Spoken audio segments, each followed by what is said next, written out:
سن اے اسرائیل، تو خداوند اپنے خدا کو اپنے سارے دل سے پیار کرنا۔ ہمارے لیے آج کی پہلی تلاوت تثنیہ شرح کی کتاب، اس کا 6 باب، اس کی 2 سے 6 آیات مقدسہ۔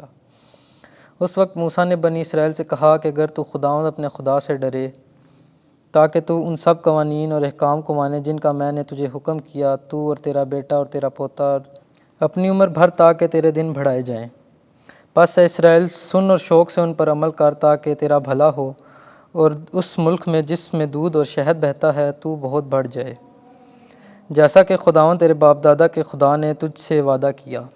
سن اے اسرائیل کہ خداوند ہمارا خدا وہی اکیلا خداوند ہے۔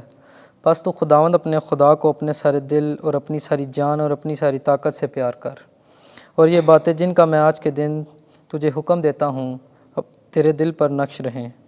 پاک کلام کے پڑھے اور سنے جانے پر خدا کی برکت ہو۔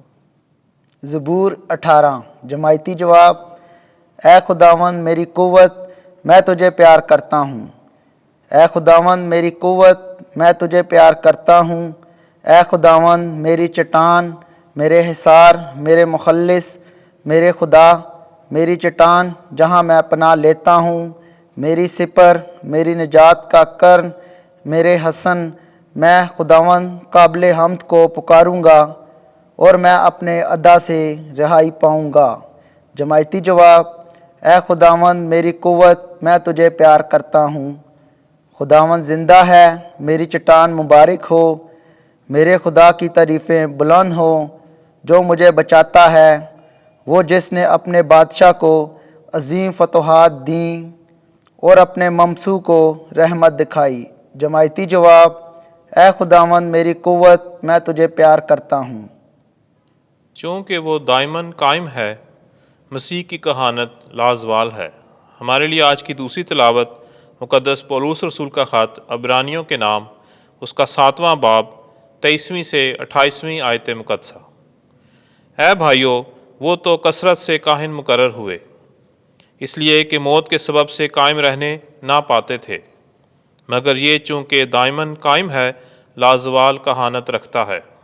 اس لیے جو اس کے وسیلے سے خدا کے پاس آتے ہیں، وہ انہیں مکمل طور پر نجات دے سکتا ہے، کیونکہ ان کی شفاعت کے لیے وہ دائماً زندہ ہے۔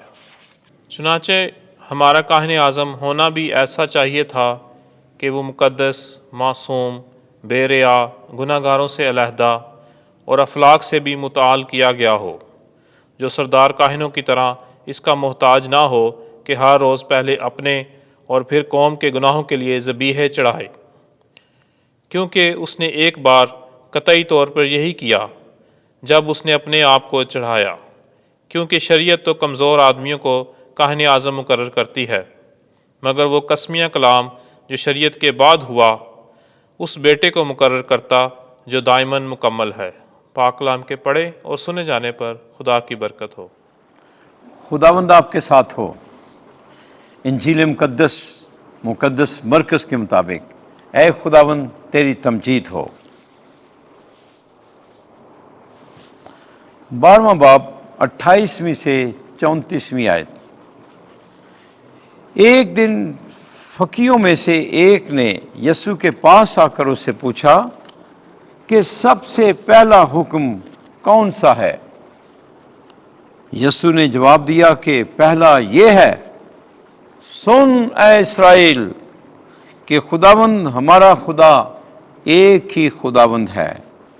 پس تو خداوند اپنے خدا کو اپنے سارے دل اور اپنی ساری جان اور اپنی ساری عقل اور اپنی ساری طاقت سے پیار کر، اور دوسرا یہ کہ تو اپنے ہمسائے کو اپنی مانند پیار کر۔ ان سے بڑا اور کوئی حکم نہیں۔ اور فقیر نے اس سے کہا، کیا خوب اے استاد، تو نے سچ کہا ہے کہ وہ ایک ہی ہے اور کہ اس کے سوا اور کوئی نہیں، اور کہ اسے سارے دل اور ساری عقل اور ساری طاقت سے اور اپنے ہمسائے کو اپنی مانند پیار کرنا سب سوختنی قربانیوں اور ذبیحوں سے افضل ہے۔ اور جب یسوع نے دیکھا کہ اس نے عقل مندی سے جواب دیا ہے تو اس سے کہا تو خدا کی بادشاہی سے دور نہیں، اور بعد اس کے کسی نے اس سے سوال کرنے کی جرت نہ کی۔ انجیل مقدس کے وسیلے سے ہمارے گناہ معاف کیے جائیں۔ اے مسیح تیری ستائش ہو۔